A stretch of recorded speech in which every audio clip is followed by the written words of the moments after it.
জাতীয়তাবাদী শ্রমিক দল আসিম পার্টি ইউনিয়নের দ্বিবার্ষিক সম্মেলনের সম্মানিত সভাপতি, উপস্থিত আমার সহকর্মীবৃন্দ, আসসালামু আলাইকুম। আমরা দীর্ঘ 17 বছর এই অবৈধ শেখ হাসিনা সরকারের অত্যাচার, জুলুম, নির্যাতন সহ্য করার পর অগাস্টের 5 তারিখে আমরা ছাত্র জনতার আন্দোলনের মাধ্যমে এই সরকারের হাত থেকে আমরা মুক্ত হয়েছি। আমরা বাংলাদেশকে নতুনভাবে স্বাধীন করতে পেরেছি। সেই স্বাধীনতা করতে গিয়ে যে যারা তাদের বুকে রক্ত দিয়ে এই স্বাধীনতা এনেছেন তাদের প্রতি আমার এবং আমরা সকলে গভীর শ্রদ্ধা ও ভালোবাসা জ্ঞাপন করছি। এবং আমরা আমাদেরকে ভুলে গেলে, আমরা যারা বেঁচে আছি আমাদেরকে ভুলে গেলে চলবে না। তাদের রক্তের বিনিময়ে আজ আমরা কথা বলতে পেরেছি, আমরা আমাদের ভোটের অধিকার ফিরে পেতে যাচ্ছি। আমরা অনেক কিছু স্বাভাবিক অবস্থায় আনতে পারছি, আমরা সমাজের পরিবর্তন দেখতে পাচ্ছি। অতএব আমাদেরকে অবশ্যই তাদের কথা স্মরণ রাখতে হবে এবং সবসময় আমাদেরকে দোয়া করতে হবে আল্লাহ পাক তাদেরকে যেন ব্যস্তের সর্বোচ্চ মকাম দান করে। এবং আমি গভীরভাবে স্মরণ করছি এবং গভীর শ্রদ্ধা জানাচ্ছি আমার শ্রদ্ধেয় দাদা আলহাজ শাহাবুদ্দিন আহমেদ, প্রাক্তন MNA, এবং আমার চাচা শামসুদ্দিন আহমেদ। তাদের আত্মার মাগফিরাত কামনা করছি, আল্লাহ পাক যেন তাদেরকে ব্যস্ত নসিব করেন। আমরা সবাই জানি যে 5 তারিখের পর সামাজিকভাবে 18 কোটি মানুষের ভিতরে একটা পরিবর্তন এসেছে। সমাজ এখন অনেক পরিবর্তিত, মানুষ এখন অনেক কিছু করতে শিখেছে। 5 তারিখের পর 5 তারিখের পর মানুষের বুকের সাহস বেড়েছে, মানুষের আত্মিক পরিবর্তন এসেছে। আমরা আগে কি দেখেছি, গত 17 বছর এই অবৈধ শেখ হাসিনা সরকার ভোট ছাড়া বিনা প্রতিদ্বন্দ্বিতায় পুলিশ বাহিনী তাদের দিয়ে জনগণের ভোট অধিকার ছিনিয়ে নিয়েছে এবং তাদের ইচ্ছা মতো যে যেখানে পেরেছে তারা ডিক্লারেশনের মাধ্যমে MP হয়েছে, রাষ্ট্রীয় বড় বড় পদে অধিষ্ঠিত হয়েছে। কিন্তু 5 তারিখের পর যে পরিবর্তন হয়েছে আমাদের ভিতর, জনগণের ভিতর, সামনে যে জাতীয় নির্বাচন হবে বা যে কোনো নির্বাচন হবে, জনগণ কিন্তু সেখানে ভোট দিবে এবং তারা সেই ভোটের অধিকার ফিরে পেতে যাচ্ছে।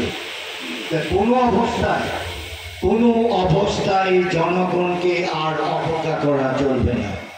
আমরা যারা রাজনীতি করি, আমরা যারা রাজনৈতিক দল, জনগণকে শ্রদ্ধা দেখাতে হবে। কারণ আমাদের মনে রাখতে হবে বাংলার 18 কোটি মানুষের সমস্ত ক্ষমতার উৎস, তারাই এই রাষ্ট্রের মালিক। 5 তারিখে আন্দোলন সংগ্রামের মাধ্যমে তারা তাদের রাষ্ট্রীয় অধিকার ফিরে পেয়েছে। আমরা তাদেরকে অবশ্যই সম্মান দেখাতে হবে। আগে যেমন অমুক ভাই জিন্দাবাদ, অমুক ভাই এটা সেটা এক স্লোগান হতো, এখন এইগুলি আর চলবে না। মানুষকে ভালোবাসতে হবে, ভালোবেসে তাদের অন্তরে স্থান দিতে হবে, যাতে মানুষ রাজনৈতিক দল হিসাবে আমাদেরকে ভালোবাসে, আমাদেরকে পছন্দ করে। তারা যেন না বলতে পারে যে অবৈধ শেখ হাসিনা সরকারের আমলে যা কিছু হয়েছে এই BNP তা করতে যাচ্ছে, এই কথা যেন আমরা না শুনতে হয়। তার জন্য আমাদের নেতাকর্মীকে সদা সর্বদা সজাগ থাকতে হবে। আপনাদেরকে অবশ্যই মনে রাখতে হবে যে ভোটের যে অধিকার আমরা প্রতিষ্ঠিত করতে যাচ্ছি আন্দোলন সংগ্রামের মাধ্যমে, সেখানে জনগণ কিন্তু ভোট দিবে। তো জনগণকে অবজ্ঞা কোনো অবস্থাতেই করা যাবে না, তাদেরকে হার্ট করা যাবে না। আপনাদের প্রতি অনুরোধ, মানুষের সাথে ভালো ব্যবহার করবেন, মানুষকে সম্মান দেখাবেন। অপরদিকে 5 তারিখের পর কিছু কিছু BNP নেতাকর্মী মনে করেছে যে আওয়ামী লীগ পালিয়ে গেছে, আর কি মাঠ খালি, যা ইচ্ছা তাই করা যায়। কোনো অবস্থাতেই কিচ্ছু করা যাবে না। আগে আওয়ামী লীগ আমাদের একটা দৃশ্যমান শক্তি ছিল, প্রতিদ্বন্দ্বী ছিল, কিন্তু এখন আওয়ামী লীগ অদৃশ্য একটা শক্তি। তারা কোথা থেকে কি করবে আমরা দেখেছি। 5 তারিখের পর বিভিন্ন সময় বিভিন্নভাবে দেশকে অস্থিতিশীল করার জন্য তারা কাজ করে যাচ্ছে। অতএব তাদেরকে যদি আমরা মনে করি যে তারা হারিয়ে গেছে, এটা আমাদের জন্য অনেক একটা ভুল হবে। আমাদেরকে সতর্ক থাকতে হবে ভবিষ্যতে যেন তারা আর বাংলাদেশের কোনো ক্ষতি করতে না পারে, বাংলাদেশের জনগণের অধিকার যেন তারা কেড়ে নিতে পারে। সেই জন্য বাংলাদেশ জাতীয়তাবাদী দলের নেতাকর্মীদেরকে সর্বদা জাগ্রত থাকতে হবে।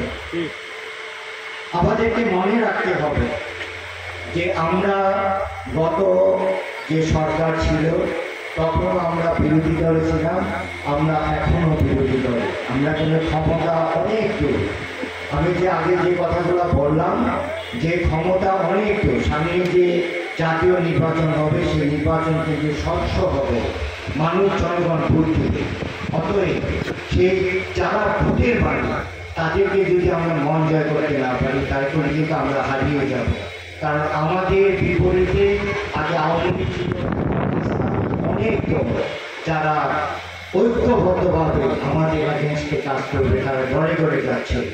ওনাদের মতন আমাদেরকেও যারা আমরা বাংলাদেশের প্রতিটা ঘরে ঘরে আমাদের বিএনপি এবং বাংলাদেশ জাতীয়তাবাদী দলের প্রতিষ্ঠাতা মরহুম প্রেসিডেন্ট জিয়াউর রহমানের কথা বলতে হবে। আমাদের আমাদের মাতা 3 প্রধানমন্ত্রী বেগম খালেদা জিয়ার কথা বলতে হবে। আমাদের অ্যাক্টিভ চেয়ারম্যান তারেক রহমানের কথা বলতে হবে।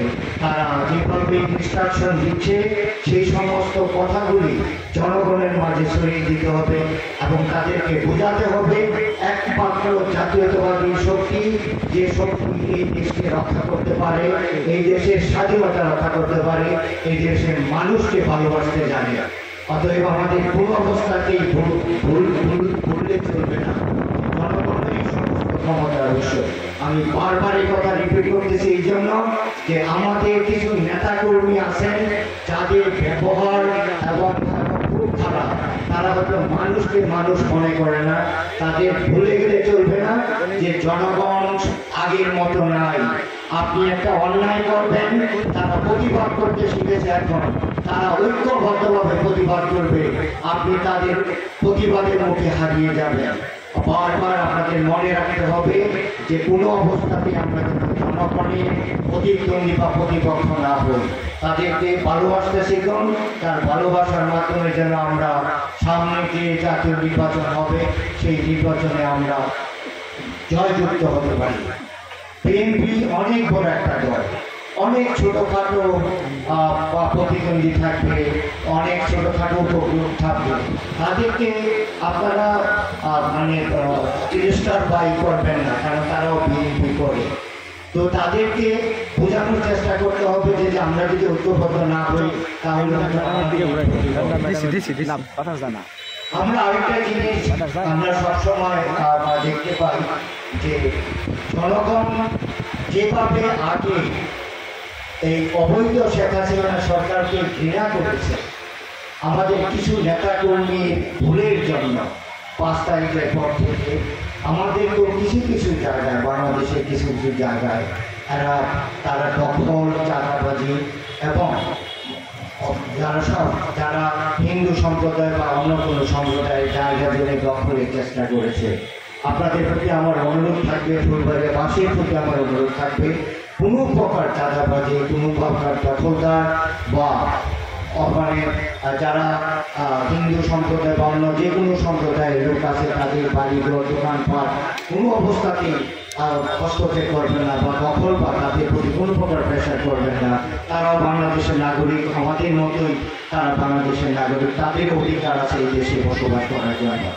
পরিশেষে আমি শ্রমিকদের ব্যাপারে আমি দু একটা কথা বলতে চাই যে সামনে যে শ্রমিকদের রাশি পার্টি ইউনিয়নের কমিটি হবে সেই কমিটি যেন স্বচ্ছ হয়। যারা এই দীর্ঘ সময় 17 বছর আওয়ামী সন্ত্রাসী সরকারের সাথে তাল মিলিয়ে তারা কাজ করেছে, তাদের স্থান যেন আমাদের এই শ্রমিকগুলিতে না হয় সেই জন্য আমি যারা দায়িত্বপ্রাপ্ত আছে তাদের প্রতি আমার উদাত্ত আহ্বান রয়েছে। আরেকটা জিনিস যে আপনারা প্রায়ই বলেন যে কোনো সময় যে নতুন নতুন অনেক লোক এসছে, ভাই তারা বিএনপির লোক, তারা তো আসবেই। বাট একটা জিনিস আপনাদেরকে বলতে চাই, দীর্ঘ 17 বছর আমি রাজপথে ছিলাম, আমি আন্দোলন সংগ্রামে অংশগ্রহণ করেছি, প্রতিটা বিক্ষোভ মিছিল, প্রতিটা মিছিলে আমি অংশগ্রহণ করেছি। আমার সাথে হাজার হাজার মানুষ মিছিলে অংশগ্রহণ করেছে পুরা ফুলবাড়িয়া থানা। তো একটা জিনিস আপনাদেরকে মানে বলতে চাই যে আমি প্রত্যেকটা লোককে চিনি, বর্তমানে যেই আসুক না কেন, যারা আমার সাথে আন্দোলন সংগ্রামে ছিল তারা এই নেতৃত্ব দিবে, তারাই সামনে ইনশাআল্লাহ। আর যারা পরে এসেছে তারা থাকবে, তারা আমাদের বিএনপির সৈনিক, তারা সেকেন্ড সারিতে থাকবে বা পিছনের সারিতে থাকবে, তারা কাজ করবে, তারপরে তারা সামনের সারিতে আসবে। পরিশেষে আপনারা দীর্ঘ সময় এই গরমের ভিতরে বসে আমাদের এই অনুষ্ঠান উপভোগ করেছেন, তার জন্য আপনাদেরকে ধন্যবাদ জানাই। এবং আরেকটি কথা আপনাদেরকে স্মরণ করে দিতে চাই, এই আপনারা এই 1-2 ঘন্টা বসে ধৈর্যহারা হয়ে যায়। আমরা 17টা বছর কত অত্যাচার, কত জুলুম, কত নির্যাতন সহ্য করেছি। 28 তারিখের পর আমরা যে আন্দোলন সংগ্রাম করেছি, আমাদেরকে 2 কোটি নেতা কর্মীকে প্রচন্ড শীতের ভিতর ধান খেতে থাকতে হয়েছে, জঙ্গলে থাকতে হয়েছে, মাছের খামারে নৌকাতে ঘুমাতে হয়েছে, ইটের পাটায় থাকতে হয়েছে। আমরা কেমনে এই 17 বছর সহ্য করেছি? একটু সহ্য করেন, সামনে অনেক ভালো সময় আসতেছে আপনাদের জন্য। ধৈর্য হারাবেন না, নতুন ভাবে দেশ গড়বে মানুষ। আমরা সবাই সমতার ভিত্তিতে দেশের সম্পদ, দেশের আনন্দ উপভোগ করব, এই আশাবাদ ব্যক্ত করে সবাইকে ধন্যবাদ জানিয়ে আমি আমার বক্তব্য শেষ করছি। বাংলাদেশ জাতীয়তাবাদী দল বিএনপি জিন্দাবাদ, বেগম খালেদা জিয়া জিন্দাবাদ, তারেক রহমান জিন্দাবাদ, মরহুম প্রেসিডেন্ট জিয়াউর রহমান অমর হোক। সবাইকে ধন্যবাদ। আসসালামু আলাইকুম।